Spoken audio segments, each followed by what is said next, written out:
Ontem o nosso colega aqui, o cinegrafista Wagner Martins, foi fazer imagens de uma exposição que está em um hospital e mostra fotos de pacientes que receberam transplantes de órgãos. Essa exposição é para sensibilizar as famílias a doarem órgãos. E o Wagner encontrou lá uma história emocionante. É da cabeleireira Mitzi Mari. Ela perdeu o filho de 20 anos num acidente. Vamos ouvir essa história. Nosso filho sofreu um acidente e 4 dias depois foi dado morte cefálica. E nós resolvemos imediatamente, quando nós soubemos da morte cefálica dele, doar os órgãos dele. Aí, no caso, doamos 2 córneas, os 2 rins e o fígado. A nossa história é tão bonita que depois de 8 anos meu marido precisou de um órgão. Que órgão? O órgão dele é o fígado. Foi doado, veio do Rio Grande do Norte. A gente ficou sabendo depois, Mas e se as pessoas também dessa família que estava com a mesma dor que nós passamos não doassem os órgãos? Talvez nesse momento meu marido não estivesse aqui com a gente, Então isso que é muito importante a gente pensar também que um dia a gente pode estar na fila, um filho da gente pode estar na fila, a mãe da gente, o pai da gente pode estar na fila. Então é um carinho que a gente tem que ter pelas outras pessoas, não só pelo momento de dor, mas pensar no amor que você vai transmitir para as outras pessoas. A Mitzi Mari foi visitar uma exposição de fotografia que acontece em um hospital aqui na Grande Vitória que realiza transplantes pelo SUS. Setembro é o mês da campanha de transplante de órgãos. O objetivo é sensibilizar as pessoas sobre a importância da doação. Isso acontece no momento em que o número de transplantes está caindo.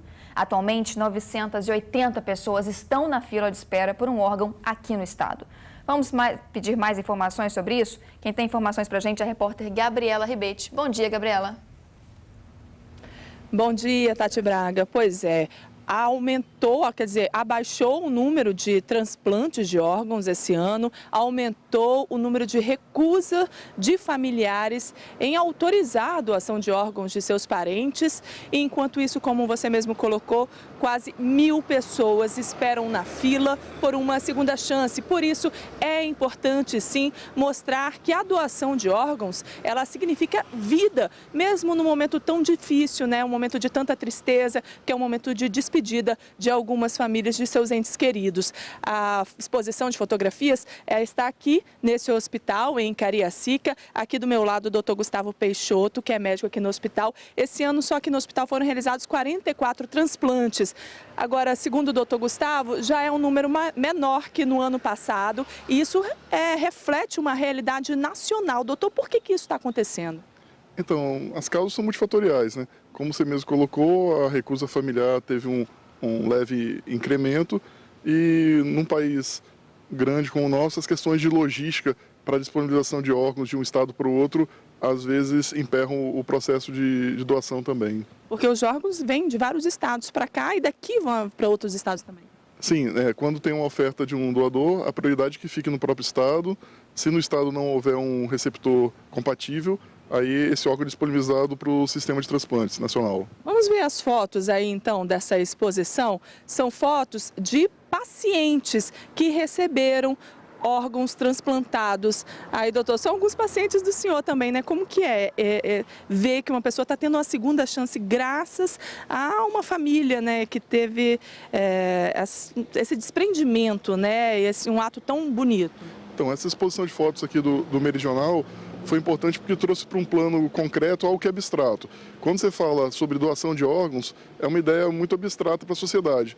Quando você visualiza a imagem de uma pessoa que precisa de um enxerto ou que recebeu um órgão, isso traz para um plano concreto, isso conscientiza não só a sociedade, como a própria equipe que trabalha com transplante de órgãos. Mário Bonella, você tem pergunta para a gente aí do estúdio? Chegou aqui pelo nosso e-mail. Olha essa dúvida aqui do Osvaldo, Gabriela. Ele diz assim, olha, eu, Osvaldo, quero ser doador de órgãos, mas minha esposa diz que não. Então, pelo que eu entendi aqui, a esposa dele disse que se acontecer alguma coisa com o Osvaldo, não vai doar os órgãos dele não, só que ele quer ser doador.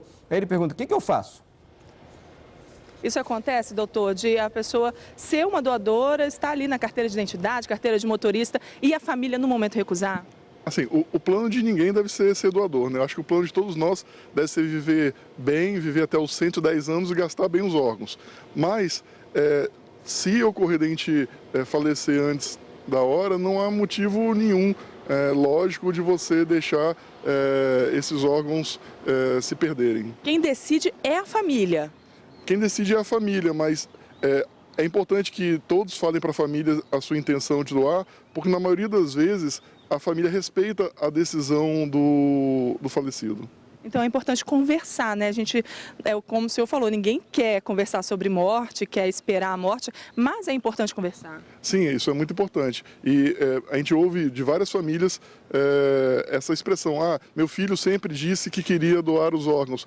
Então essa conversa pesa muito no momento da decisão. Agora o senhor falou do problema da logística, ele acabou de falar aqui no início da entrevista.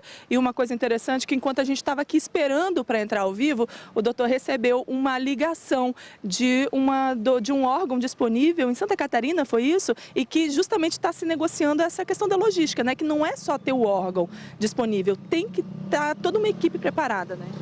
Então, a logística que envolve um transplante de fígado, de órgãos de modo geral, ela é muito complexa.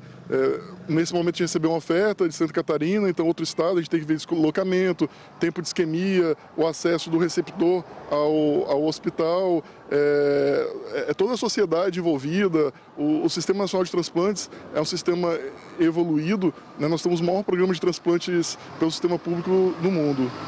Pois é, mas é muita coisa que tem que dar certo ao mesmo tempo, né? Nós temos aí uma tabela com o número de pessoas que estão esperando na fila de transplante. Vamos ver, olha só, 841 pessoas aqui no estado esperam por um rim, 35 por um fígado, 3 pessoas esperam pelo transplante de um coração, 101 pessoas por córneas, total 980 pessoas na fila de espera. E temos também o número de transplantes realizados esse ano, 186 transplantes de córnea, 33 de rim, mais rim falecido, mais 16 de rim vivo, quando a pessoa ainda viva faz essa doação, 18 de fígado e nenhum coração transplantado esse ano, total de 288 transplantes. É um número menor do que o ano passado, como nós vimos, é bem menor do que o número de pessoas que esperam